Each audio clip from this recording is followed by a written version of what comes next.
Barbados merupakan sebuah negara kepulauan yang terletak di tenggara Laut Karibia yang mencakup wilayah seluas 439 km persegi.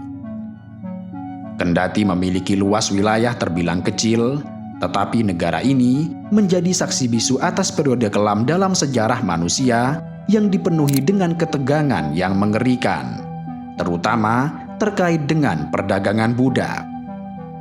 Ratusan ribu budak diimpor dari Afrika ke pulau ini untuk menjadi pekerja di perkebunan tebu, yang kemudian menciptakan luka-luka derita yang mendalam.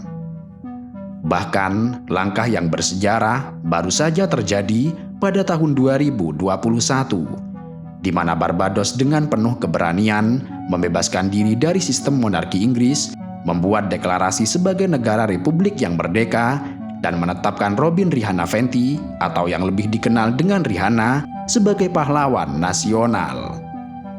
Rihanna dengan bakat dan pengaruhnya yang luar biasa telah membawa kebanggaan pada tingkat internasional serta memperkuat semangat patriotik di antara rakyat Barbados. Karena telah menjadi republik mandiri yang merdeka, Barbados melengsarkan mantan Ratu Inggris, yaitu Ratu Elizabeth II, dari jabatan sebagai kepala negara.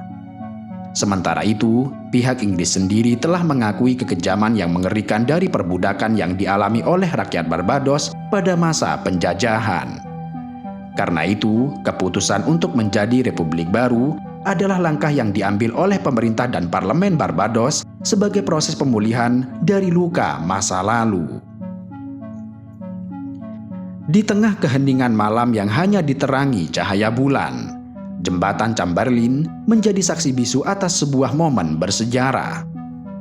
Ratusan mata menatap dengan penuh harap ke arah Winston Farrell, seorang penyair yang dengan suara lantangnya membacakan puisi menggugah jiwa. Ini tentang kita, bangkit dari ladang tebu, merebut kembali sejarah kita. Ungkapan bangkit dari ladang tebu pada puisi ini menggambarkan perjuangan orang-orang Afrika yang dibawa oleh penjajah Inggris ke Barbados untuk bekerja sebagai budak di perkebunan tebu di bawah panasnya terik matahari. Di sisi lain, Dame Sandra Mason yang dilantik sebagai presiden pertama Republik Barbados mengukir sejarah dengan pidatonya yang tidak kalah menggetarkan. Ia mengatakan, waktunya telah tiba untuk sepenuhnya meninggalkan masa lalu kolonial kita. Pernyataan sang presiden ini bukan sekedar kata biasa, tetapi menggambarkan titik balik yang terang benderang di mana Barbados berkeinginan untuk maju sebagai negara yang merdeka dan berdaulat. Pernyataan ini juga menandai putusnya ikatan penjajahan antara Barbados dari Inggris setelah 400 tahun lamanya ketika kapal Inggris pertama kali mendarat di Pulau Karibia pada abad ke-17.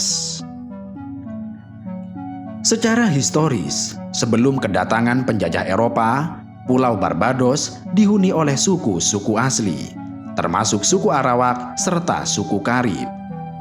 Suku Arawak atau juga dikenal sebagai Taino atau Lokono tiba di Barbados sekitar tahun 350 Masehi. Suku ini dikenal sebagai komunitas cinta damai dengan keahlian bertani dan kerajinan tembikar yang sangat rumit. Di sisi lain, suku Karib yang memiliki dominasi politik yang kuat menjadi penguasa di Pulau Barbados. Mereka terkenal karena keahlian dalam navigasi perahu yang memberikan kontribusi penting pada warisan Karibia. Pada abad ke-16, penjajah Eropa untuk pertama kalinya dalam sejarah melangkahkan kaki di Pulau Barbados. Kekaisaran Spanyol mengklaim pulau ini setelah menemukan pohon ara dengan ciri khas seolah berjanggut, yang kemudian memberi nama pulau ini sebagai Barbados. Kata Barbados berasal dari kata Los Barbados yang merupakan bahasa Spanyol, yang secara harfiah memiliki arti yang berjanggut. Di sisi lain, penjajah Portugis juga datang ke pulau ini dan mengklaim kepemilikan atas pulau ini dari tahun 1532 hingga tahun 1620. Tetapi mereka tidak pernah mendirikan pemukiman yang permanen. Pada tahun 1625, Inggris menjadi kekuatan Eropa pertama yang berhasil mendirikan pemukiman permanen di Barbados. Kendati demikian, mereka mengalami kesulitan dalam menetapkan tanaman ekspor yang menguntungkan secara ekonomi. Karena itu, pada sekitar tahun 1640, Belanda membantu Inggris dan mereka beralih ke produksi gula, yang kemudian dikenal sebagai Revolusi Gula. Revolusi ini tidak hanya mengubah lanskap ekonomi pulau ini, tetapi juga membawa konsekuensi sosial yang sangat besar. Salah satunya adalah penggunaan budak dari Afrika Barat yang mulai digunakan untuk menjadi pekerja di kebun tebu. Orang-orang Afrika berkulit hitam yang diimpor sebagai budak memiliki jumlah yang sangat besar. Sehingga dalam 2 dekade terakhir abad ke-17, jumlah orang kulit hitam melebihi jumlah orang kulit putih dengan selisih 2:1. Diperkirakan antara tahun 1627 dan 1807 terdapat sekitar 387.000 budak Afrika dikirim ke Barbados.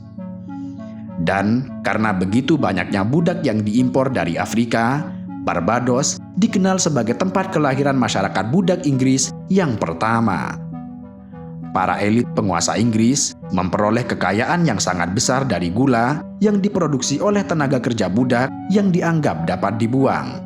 Dan kekayaan ini memperkuat posisi Inggris sebagai kekuatan imperialis. Telah maklum bahwa sejarah perbudakan di Barbados dicirikan oleh kekejaman yang brutal dan sistematis, di mana para budak dianggap sebagai properti dan diperlakukan tanpa belas kasihan. Kondisi kerja yang keras, hukuman fisik yang kejam, dan penindasan sosial adalah bagian dari kenyataan sehari-hari bagi budak-budak di perkebunan tebu. Bahkan setelah penghapusan perbudakan secara resmi pada tahun 1834, banyak mantan budak masih menghadapi diskriminasi serta kesulitan ekonomi. Kisah-kisah pemberontakan budak seperti pemberontakan Busa pada tahun 1816 menunjukkan ketahanan dan perlawanan terhadap sistem perbudakan yang kejam tersebut. Selain itu, para budak tidak hanya terlibat dalam peran terbatas seperti menanam, memanen, serta mengolah tebu, yang merupakan tanaman komersial terpenting di Pulau Barbados. Tetapi, lebih dari itu, mereka juga terlibat dalam berbagai aktivitas dan peran ganda, termasuk beternak, menyuburkan tanah, menanam tanaman sementara, memelihara perkebunan, merawat, dan melaksanakan berbagai tugas lainnya. Barbados terus menjadi koloni Inggris hingga meraih kemerdekaannya pada tahun 1966. Namun demikian, meski mereka telah merdeka dari Inggris, Barbados tetap menjadi bagian dari Persemakmuran. Persemakmuran merupakan sebuah organisasi antar pemerintah yang terdiri dari 56 negara sebagai anggota, yang sebagian besar merupakan mantan wilayah Kekaisaran Inggris. Didirikan pada pertengahan abad ke-20, Persemakmuran menjadi wadah bagi negara-negara yang pernah dijajah oleh Inggris untuk meningkatkan kemandirian serta kemerdekaan mereka.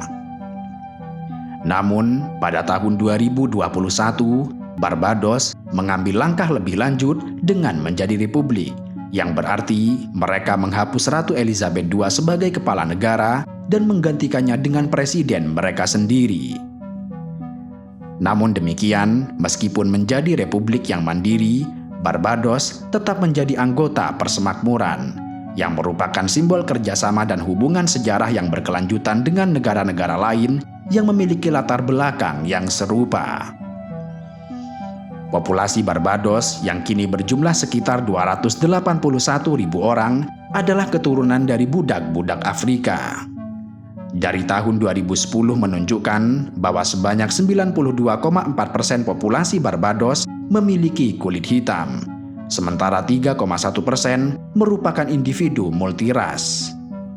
Salah satu tokoh terkenal yang termasuk dalam kelompok Afro-Barbadian adalah penyanyi terkenal bernama Rihanna, yang dinobatkan sebagai pahlawan nasional.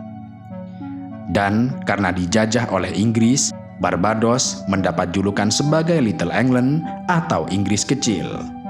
Inggris kecil ini menjelma sebagai sebuah permata di Kepulauan Karibia yang kaya akan warisan budaya serta arsitektur Inggris.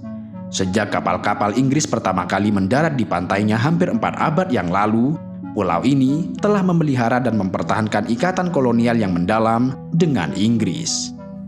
Barbados tetap setia pada banyak tradisi Inggris, termasuk penggunaan bahasa Inggris sebagai bahasa resmi dan penerapan sistem hukum yang berakar pada prinsip-prinsip hukum Inggris.